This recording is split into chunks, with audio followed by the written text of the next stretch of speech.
Hello, my name is Dr. Jonathan Oates, Archivist for the London Borough of Ealing, and this talk is going to be about the Martin Brothers of Southall and their Martinware. The Martin Brothers were a group of 4 potters.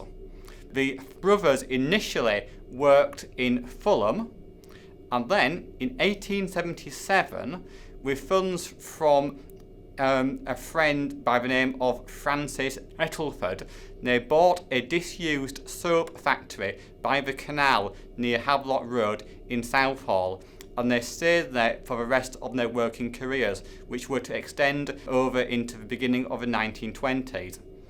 There were 4 Martin brothers involved in pottery.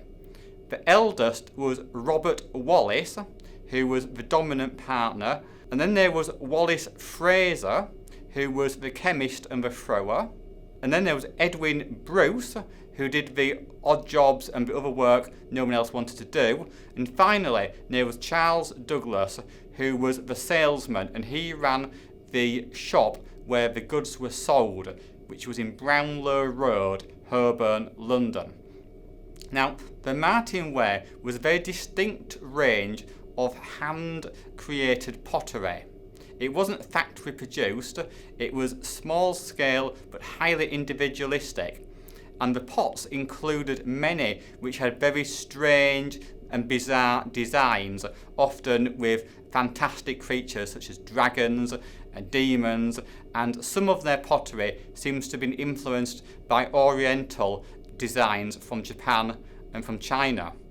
They also made stone sculptures such as a fountain for a wealthy family, and also a fireplace which later went to Pitzanger Manor.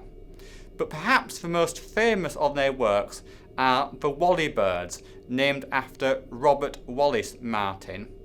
The Wally Birds were a type of tobacco jar in the shape of very peculiar and eccentric looking owls with very sharp claws and beaks, and these were some of their most famous work.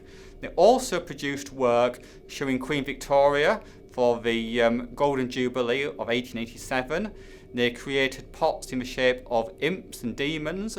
They also designed pots which had caricatures of well-known politicians, and also characters from the Charles Dickens novels as well, such as Mr. Quilp from the Old Curiosity Shop. Now, the Martin brothers themselves were perhaps as equally interesting as their designs. Some of them had mental health problems, and they often quarrelled amongst each other. Charles Douglas, who was supposed to be selling the Martinware in the shop, often hid the pieces which he thought were best, which obviously is not a good way to try and sell material. Robert Wallace Martin later complained that the potters never made much money. He once said, "We only received labourers' wages." And the brothers often quarrelled among themselves. For example, 2 of them had been to a family funeral, and after the funeral, one of them said to the other, "How are you getting back home to Southall?" And one said, "Oh, well, I'm going by bus." And the other said, "Well, in that case, I shall go by train." From 1910, the Martin brothers were becoming older and began to die off, one of them in a mental hospital. In 1914, Robert Wallace Martin gave a lecture on the Martinware in Southall Library, and Southall Library was one of the institutions which began to collect Martinware, sometimes by purchase and sometimes by loans and gifts. A few of the famous people who gave them material or sold material were Sidney Greenslade, who was a great patron of the Martin brothers and knew them very well, and later Professor and Mrs. Hull Grundy, who gave a large collection of their Martinware to the borough.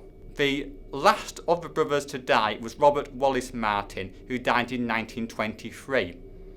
After his death, his son Clement began to take over the business, but not very much work was produced. And finally, in 1942, the Pottery Works, which was by the canal, burnt down, and now there is nothing left of the Pottery Works. but there are many surviving examples of the Martinware, not just in Southall Library, when there's a special room where you can see their work, but also in Hammersmith and Fulham, in the Victoria and Albert Museum in London, the Tully House Museum in Carlisle, and many other places.